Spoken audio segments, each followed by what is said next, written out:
Syrian തലസ്ഥാനമായ ദമസ്കസിൽ വ്യോമാക്രമണം നടത്തിയ ശേഷം ഇസ്രായേൽ മിസൈൽ ആക്രമണം തടയാനുള്ള അയൺ ഡോം ബാറ്ററികൾ സ്ഥാപിച്ചു.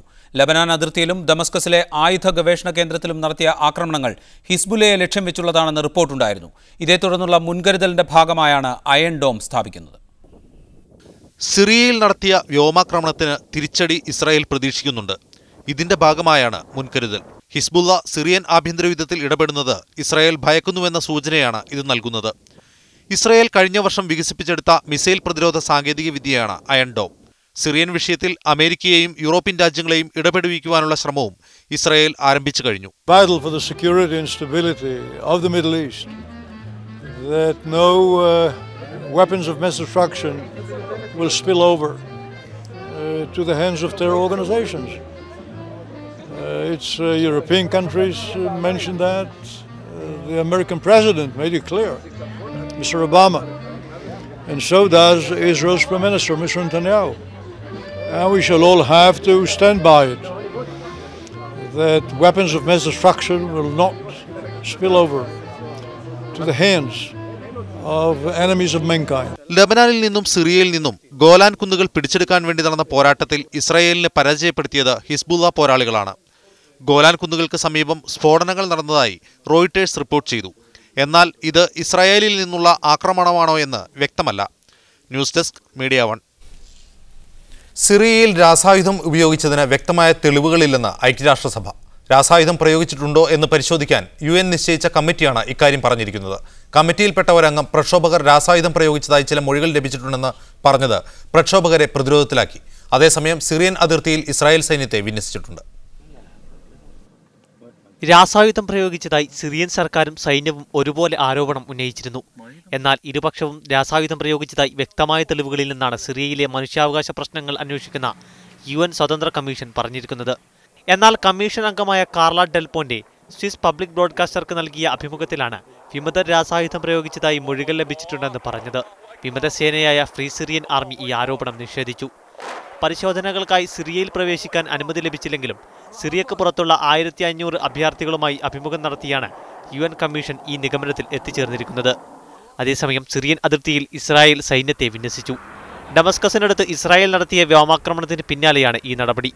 വ്യോമാക്രമണത്തിന് ശേഷമുള്ള ദൃശ്യങ്ങൾ സിറിയൻ ടെലിവിഷൻ പുറത്തുവിട്ടു. വ്യോമാക്രമണത്തെ അപലപിച്ച് പ്രതിപക്ഷ സംഘടനകൾ രംഗത്തെത്തി. ആക്രമണത്തെ ചൈനയും അപലപിച്ചു. ഇതര രാജ്യങ്ങളുടെ പരമാധികാരത്തെ ബഹുമാനിക്കണമെന്നും ആക്രമണത്തെ ശക്തമായി എതിർക്കുന്നുവെന്നും ചൈനീസ് വിദേശകാര്യ വക്താവ് പറഞ്ഞു. ഇസ്രായേൽ ആക്രമണം സിറിയയിൽ വിദേശ സൈനിക ഇടപെടൽ ഉണ്ടാവുമോ എന്ന ആശങ്ക വർദ്ധിപ്പിക്കുന്നുവെന്ന് റഷ്യ പ്രതികരിച്ചു. News desk media 1. ഈ വിഷയം കൂടി സ്പെഷ്യൽ എഡിഷൻ ചർച്ച ചെയ്യുന്നു. ഈ വിഷയത്തിൽ നമ്മോട് പ്രതികരിക്കാൻ പെനിൻസുല പത്രത്തിൻ്റെ പത്രാധിപ സമിതി അംഗം PK നിയാസ്, അതുപോലെ വിദേശകാര്യ വിദഗ്ധൻ ഡോക്ടർ PJ വിൻസെന്റ് എന്നിവർ ചേരുന്നു. ആദ്യം PK നിയാസിലേക്ക്. PK നിയാസ്, ഇസ്രായേലിന്റെ സിറിയൻ വിഷയത്തിലുള്ള ഇടപെടൽ എന്തൊക്കെ പ്രത്യാഘാതങ്ങളാണ് ഉണ്ടാക്കുക? യഥാർത്ഥത്തിൽ ഇസ്രായേൽ ഇന്നലെ സിറിയയിൽ നടത്തിയ ആക്രമണം 48 മണിക്കൂറിനിടയിൽ 2 ആക്രമണങ്ങൾ നടത്തിയത്. ഇത് മറ്റൊരു യുദ്ധത്തിലേക്കുള്ള ഒരു മുന്നൊരുക്കമായിട്ട് വിലയിരുത്തപ്പെടുന്നതിൽ പറ്റില്ല. അതേസമയം ബന്ധപ്പെട്ട കക്ഷികൾ, അതായത് അമേരിക്കയുടെ മൗനാനുവാദത്തോടു കൂടിയാണ് ഈ ആക്രമണം നടന്നത് എന്നാണ് പൊതുവെ പറയപ്പെടുന്നത്.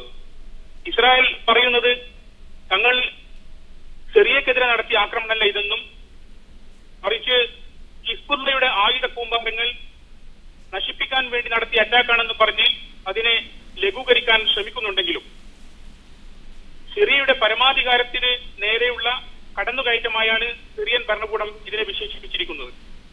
ഇത് മാത്രമല്ല, ലബനാന്റെ വ്യോമാതിർത്തി കൂടി ഉപയോഗപ്പെടുത്തിക്കൊണ്ടാണ് സിറിയയിൽ ഇസ്രായേൽ ഈ ആക്രമണം നടത്തിയിരിക്കുന്നത്.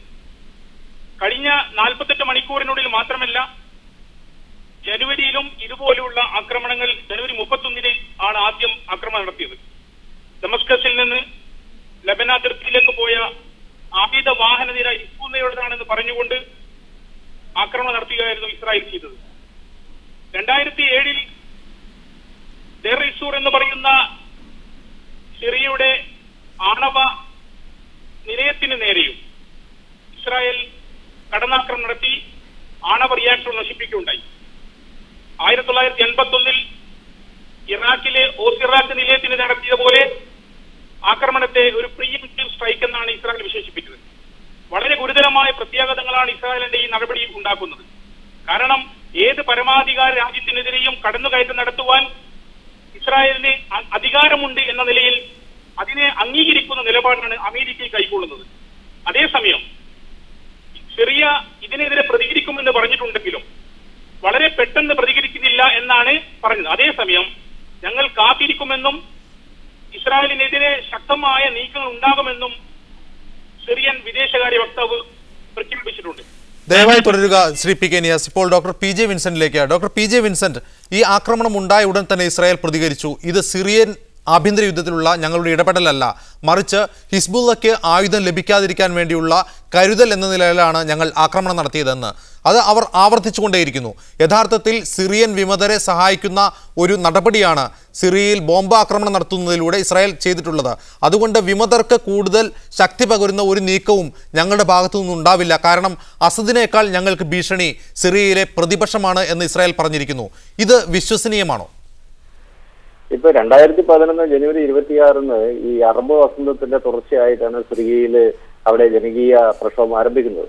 അത് ഫ്രീ സിറിയൻ ആർമി വിമത സേനയും അവിടുത്തെ അസദിന്റെ സൈന്യവും തമ്മിലുള്ള ഒരു തുറന്ന യുദ്ധമായിട്ട് അത് മാറിയിരിക്കുകയാണ്. ഏകദേശം 2 വർഷത്തോളമായി വലിയ രക്തച്ചൊരിച്ചിൽ ആണ് അവിടെ നടന്നുകൊണ്ടിരിക്കുന്നത്. അപ്പോൾ ഈ സാഹചര്യത്തിലാണ് ഇപ്പോൾ അവിടെ ഇസ്രായേലിന്റെ കടന്നുകയറ്റം ഉണ്ടാകുന്നത്. ആ മേഖലയിൽ ഇറാൻ സിറിയ ഐക്യപ്പെട്ടു നിൽക്കുന്ന അവസ്ഥയാണുള്ളത്. സിറിയയിലെ ബഷറിന്റെ റഷീമിനെ പൂർണ്ണമായി സപ്പോർട്ട് ചെയ്യുന്ന ഒരു സമീപനമാണ് ഇറാന്റെ ഭാഗത്തുള്ളത്. അതേസമയം അമേരിക്കയുടെ തുടക്കത്തിൽ അവിടുത്തെ ഈ അറബ് സ്പ്രിങ്ങിലൊക്കെ സംഭവിച്ചതുപോലെ പാശ്ചാത്യ ചേരി ചെറിയ രൂപത്തിൽ അവിടുത്തെ വിമത സേനയെ സഹായിച്ചെങ്കിലും പിൽക്കാലത്ത് അവർ മാറി നിന്നിട്ട് കത്തും കൊന്നും നശിച്ചോട്ടെ എന്നൊരു നിലപാടിലേക്ക് മാറി നിൽക്കുന്ന അവസ്ഥയാണ്. പക്ഷെ ഇപ്പോൾ ഇസ്രായേൽ നേരിട്ട് ഇടപെടുന്നതിന്റെ പിന്നിൽ പശ്ചിമേഷ്യയിലേക്ക് മൊത്തം യുദ്ധം വ്യാപിപ്പിക്കുക എന്ന ഒരു ലക്ഷ്യമുണ്ട് എന്ന് നമ്മൾ കരുതേണ്ടിയിരിക്കുന്നു. യഥാർത്ഥത്തില് ഹിസ്ബുള്ള പോരാളികൾക്ക് വേണ്ടിയിട്ട് ഇസ്രായേൽ കൊടുത്തയച്ചിട്ടുള്ള മിസൈലുകൾ അത് ഒരു സവിശേഷ തരത്തിലുള്ള വിദൂര നിയന്ത്രിത മിസൈലാണ്. ഫത്തഹ് 110 എന്ന പേരിലുള്ള വിദൂര നിയന്ത്രിത മിസൈലുകൾ ഇറാൻ സിറിയയ്ക്ക് കൊടുത്തിരിക്കുന്നത്. സിറിയയിൽ നിന്ന് ലെബനിലേക്ക് ഹിസ്ബുള്ളിലേക്ക് കൊടുക്കുന്നതിന് വേണ്ടിയിട്ടാണ്. അത് തകർക്കുക എന്ന ലക്ഷ്യം വെച്ചിട്ടാണ് ആക്രമണം നടത്തിയെന്നാണ് ഇസ്രായേൽ പറയുന്നത്. യഥാർത്ഥത്തിൽ ഈ സിവിൽ വാറിനകത്ത് ഇടപെടുകയും ഏതെങ്കിലും തരത്തിൽ ഇറാനെ ഇതിലേക്ക് ലിങ്ക് ചെയ്യുകയും അങ്ങനെ യഥാർത്ഥത്തിൽ ഇറാന് നേരെ ഒരു ആക്രമണം സംഘടിപ്പിക്കുക എന്ന ഒരു വിപുലമായ പദ്ധതി ഇസ്രായേലിന്റെ ഭാഗത്തു നിന്നുണ്ടോ എന്ന് കരുതിയിരിക്കുന്നു. അത് മാത്രമല്ല, ഇപ്പം സിറിയക്കെതിരായിട്ട് ഒരു യുദ്ധപ്രഖ്യാപനത്തിന്റെ നിലയിലേക്കാണ് കാര്യം ചെയ്യുന്നത്. സിറിയ മാത്രമല്ല, ലെബനനെ ലക്ഷ്യം വെച്ചിരിക്കുന്നു. ഇപ്പൊ അവരുടെ iron dome rocket defence system ഇപ്പം ലെബനീസ് അതിർത്തിയിൽ ഇപ്പോ നോർത്തേൺ ഇസ്രായേലിന്റെ ആയിട്ട് അതിർത്തി പങ്കിടുന്ന വടക്കൻ ഇസ്രായേലിന്റെ അവിടെയാണ് ലെബനൻ വരിക. അപ്പൊ ലെബനൻ അതിർത്തിയിലേക്ക് നീക്കി കഴിഞ്ഞിരിക്കുന്നു. മാത്രമല്ല, ഹിസ്ബുള്ളയുടെ പ്രധാനപ്പെട്ട കേന്ദ്രങ്ങളെ ലക്ഷ്യം വയ്ക്കുന്ന രൂപത്തിലുള്ള സൈനിക നീക്കം നടത്തിയിരിക്കുന്നു. അപ്പോൾ ഒരേ സമയം ഡമാസ്കസ് ഒരു സ്വതന്ത്ര, ഇപ്പോഴും സിറിയ ഒരു സ്വതന്ത്ര രാജ്യമാണ്, അതിന്റെ തലസ്ഥാനമാണ് ഡമാസ്കസ്. ആ ഡമാസ്കസിലെ ശാസ്ത്ര സാങ്കേതിക കേന്ദ്രമാണ് ആക്രമിച്ചതാണെന്ന് പറയുന്നത്. ഏതായാലും ലെബനൻ എന്ന് പറയുന്ന സ്വതന്ത്ര പരമാധികാര രാഷ്ട്രത്തിന്റെ പരമാധികാരത്തെ വെല്ലുവിളിച്ചുകൊണ്ട് അതിന് മുകളിലൂടെ വിമാനം പറത്തി സിറിയ എന്ന് പറയുന്ന സ്വതന്ത്ര രാഷ്ട്രത്തിന്റെ തലസ്ഥാനത്ത് പോയിട്ട് ബോംബിംഗ് നടത്തുക. അത് കഴിഞ്ഞ വെള്ളിയാഴ്ചയും ഞായറാഴ്ചയുമായിട്ട് കനത്ത ബോംബിംഗ് ആണ് നടന്നത്. അപ്പോൾ അവിടെ ദൃക്സാക്ഷി വിവരണപ്പോൾ അതിന്റെ ചിത്രങ്ങളെല്ലാം അൺമണാർ TV, ഹിസ്ബുള്ള കേന്ദ്രത്തിലെ അൺമണാർ TV പുറത്തുവിട്ടിട്ടുണ്ട്, അൽ ജസീറ പുറത്തുവിട്ടിട്ടുണ്ട്. ഒരു രാത്രി മുഴുവനും ലോകത്തിലെ ഏറ്റവും പുരാതനമായ നഗരം കൂടിയാണ് ഡമാസ്കസ്. ആ ഡമാസ്കസ് നിന്ന് കത്തിലാണ്. അപ്പോൾ ഈ രൂപത്തിൽ അതിക്രമം സംഘടിപ്പിക്കാൻ ഇസ്രായേലിനെ എന്താണ് അധികാരം? അതിപ്പം ആ രൂപത്തിലാണ് ആ ചർച്ച വളരേണ്ടത്. എനിക്ക് തോന്നുന്നത് ഒരേ സമയം ഇത്തരത്തിലൊരു വലിയ സംഘർഷം അറബ് ലോകം പ്രതീക്ഷിക്കുന്നുണ്ടോ? അറബ് രാജ്യങ്ങളിൽ നിന്നുള്ള പ്രതികരണം എന്താണ് സിറിയയ്ക്ക് നേർ ഇസ്രായേൽ നടത്തിയ ആക്രമണത്തെക്കുറിച്ച്?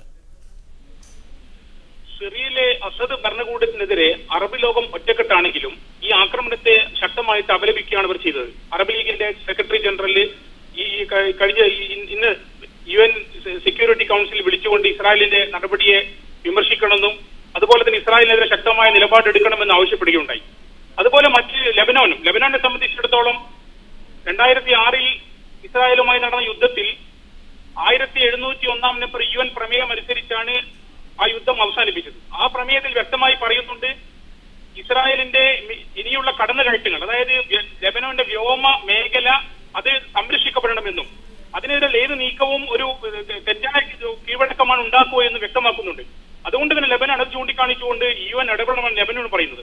അതുപോലെ തന്നെ നമുക്കറിയാം റഷ്യയും ചൈനയും അസദിന്റെ വളരെ അടുത്ത ആളാണ്.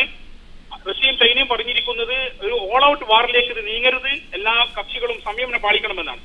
അസദിനെ സംബന്ധിച്ചിടത്തോളം അസദ് ഇപ്പോൾ തന്നെ വിമതനുമായി ഒരു യുദ്ധമുഖം തുറന്നതിനാൽ മറ്റൊരു യുദ്ധമുഖം തുറക്കാൻ അസദിന് പ്രയാസമുണ്ടാകും. അതേസമയം നമ്മൾ പ്രതീക്ഷിക്കേണ്ടത് ചിലപ്പോൾ ഹിസ്ബുള്ളയും ഇറാനും ഒക്കെ തന്നെ ഇസ്രായേലിന്റെ മറ്റു ടാർഗറ്റുകൾക്ക് നേരെ, ഇസ്രായേലിന്റെ മറ്റു ലക്ഷ്യ കേന്ദ്രങ്ങൾക്ക് നേരെ ചിലപ്പോൾ ആക്രമണം നടത്താനുള്ള സാധ്യത നമുക്ക് തള്ളിക്കളയാൻ സാധ്യമല്ല. വളരെ നന്ദി ഈ വിഷയത്തിൽ പ്രതികരിച്ചതിന് doctor PJ Vincent, PK Niyas.